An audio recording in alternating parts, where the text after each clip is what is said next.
चलिए बच्चों 12.1 चौथा सवाल पढ़िए। बताइए जी सवाल, ये मास्क हटा दो तब पढ़ो, नहीं आवाज़ नहीं आएगी। किसी कार के प्रत्येक पहिए का व्यास 80 सेंटीमीटर है।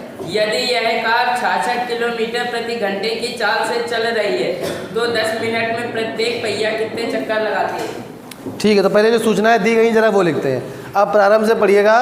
किसी कार के पहिए का बच्चों व्यास कितना दिया गया है? व्यास को डायमीटर कहते हैं, डी से व्यक्त करते हैं। 80 सेंटीमीटर। तो व्यास है 80 सेंटीमीटर।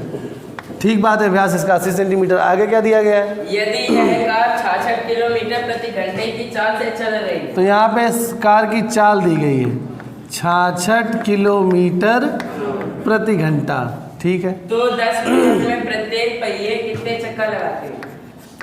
समय दिया गया है 10 मिनट। आप कह रहा है कि बैठ जाइए, तो 10 मिनट में प्रत्येक पहिया कितने चक्कर लगाएगा, आपसे ये पूछा गया है। अच्छा, अगर हम ये निकाल लें कि 10 मिनट में पहिए ने कितनी दूरी तय करी और फिर एक चक्कर में पहिया जितनी दूरी तय कर रहा है उससे भाग दे दें उस कुल दूरी को, तो चक्करों की संख्या आ जाएगी। जैसे उदाहरण के लिए कि जैसे मान लीजिए एक व्हील है, ये आप ये पहिया देखिए, ये एक व्हील है, एक पहिया है। सब बोर्ड पे देखिए ज़रा, यहाँ पे मान लीजिए हम एक मार्क कर दे रहे हैं, कोई ऐसे एक हमने चौक से मार्क कर दिया व्हील में। अब जब पहिया चलेगा, एक चक्कर कब कंप्लीट माना जाएगा? जब ये घूम के आएगा और ये मार्क फिर से यहीं पे आ जाएगा, तभी तो माना जाएगा। इसका मतलब जब पहिए ने एक चक्कर पूरा किया तो ये पूरा पाथ कवर किया, तो ये है क्या? परिधि। इसका मतलब ये है कि जब पहिया एक चक्कर चलता है तो कितनी दूरी तय करता है? अपनी परिधि के बराबर। तो यहाँ पे चाल और समय से कुल दूरी आ जाएगी, व्यास से पहिए द्वारा एक चक्कर में तय करी गई दूरी आ जाएगी, और दोनों को आपस में भाग दे देंगे तो चक्करों की संख्या आ जाएगी। क्योंकि भाई एक चक्कर में परिधि के बराबर तो ही दूरी तय कर रहा है पहिया, और अगर हमें कुल दूरी कितनी पहिए ने तय करी वो दी गई है, और एक चक्कर में दूरी तय करी निकाल ली हमने, दोनों को भाग दे देंगे तो चक्करों की संख्या आ जाएगी। रख दीजिए यहीं पे गिलास। चलिए, तो अब हम क्या करेंगे? सबसे पहले जो चाल दी गई है किलोमीटर प्रति घंटा में और समय है मिनट में, तो इसको घंटे में बदलेंगे, तो यानी 10/60 घंटे हो जाएगा। ये भाई मिनट को घंटे में बदलने के लिए 60 से भाग दे दिया हमने, क्योंकि एक मिनट में 1/60 घंटे होते हैं। काट दिया तो 1/6 घंटे आ गया।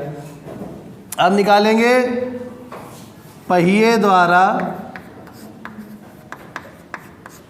1/6 घंटे में तय की गई दूरी।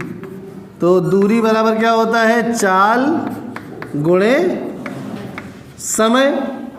चाल बराबर दूरी बटे समय, तो दूरी बराबर चाल गुणे समय। तो चाल बच्चों कितनी है? 66 किलोमीटर प्रति घंटा। 1/6 यानी आ गया 11 किलोमीटर। तो दूरी कितनी हो गई? 11 किलोमीटर। अब देखिए यहाँ पे व्यास सेंटीमीटर में दिया है, तो अब हम इसको भी सेंटीमीटर में बदल लें, या तो इस सेंटीमीटर को किलोमीटर में बदल लें, दोनों काम कर सकते हैं। तो हमने एक टेबल छोटी क्लास में पढ़ाते हैं बच्चों को, जिसने ना पढ़ी हो ध्यान से देखे। King Harry died, mother didn't cry more या मच। तो किंग से kilo, hecto, deca, metre, litre, gram, तीनों होते हैं ये बेसिक यूनिट में। तो kilo, hecto, deca, metre, deci, centi, milli. इस टेबल में जब ऊपर से नीचे आते हैं तो एक सीढ़ी उतरने में 10 का गुणा, 2 सीढ़ी उतरने में 10 × 10 अर्थात 100 का गुणा, 3 सीढ़ी उतरने में 10 × 10 × 10 अर्थात 1000 गुणा। इसी प्रकार से 10 का गुणा होता है नीचे आने में, और ऊपर जाने में 10 का भाग होता है। तो आप देखिए हमें किलोमीटर को सेंटीमीटर में बदलना है, तो कितनी सीढ़ी उतर रहे हैं? 1 2 3 4 5। इसका मतलब 10 का गुणा हमें कितने बार करना पड़ेगा? 5 बार। यहाँ पे थे हम पहले से, इसको नहीं काउंट करते हैं। यहाँ पे आ गए 1 2 3 4 5। तो अब ये आ जाएगा 11 गुणे 1 के बाद 2 3 4 5, 1 2 3 4 5 सेंटीमीटर। ये आ गई कुल तय की गई दूरी। ऐसे ही अभी छोड़ देंगे इसको। समझ में आ रहा है सभी को? तो अब इसके पश्चात लिखेंगे पहिए द्वारा एक चक्कर में तय दूरी बराबर आ जाएगा पहिए की परिधि। व्यास दिया हो तो परिधि कैसे निकालते हैं? पाई गुणे व्यास से। तो पाई का मान जब कुछ नहीं दिया है तो क्या यूज़ करते हैं, 22/7। और व्यास कितना है, 80 सेंटीमीटर। अभी काटे पीटेंगे नहीं, कलम ने आपको एक हिंट बताई थी कि कैलकुलेशन इसमें मेंसुरेशन में हमेशा अंतिम स्टेप पे करी जाती है, लास्ट में, तो आसानी भी रहती है और आंसर भी बिल्कुल सही आता है। इसको हटाए दे रहे हैं हम जरा, ये टेबल बड़ी काम की है। हाँ आगे बढ़ते हैं। अब लिखेंगे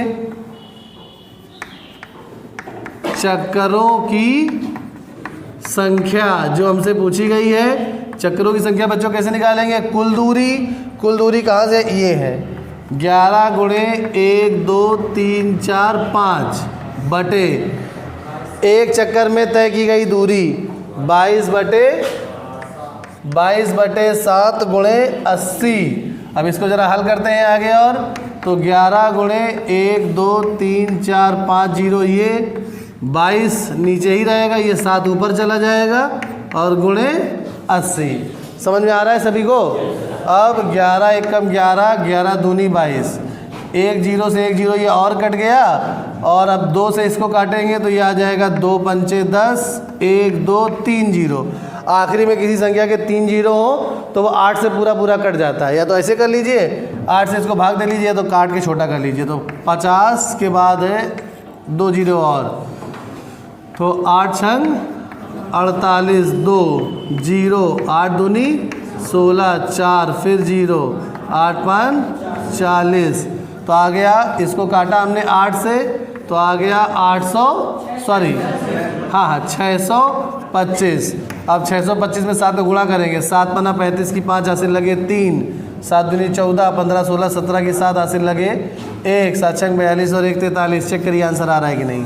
4375 चक्कर ही हमारा उत्तर है। आ रहा है सभी का, समझ में आ गया सभी को, नोट कर लीजिए बच्चों।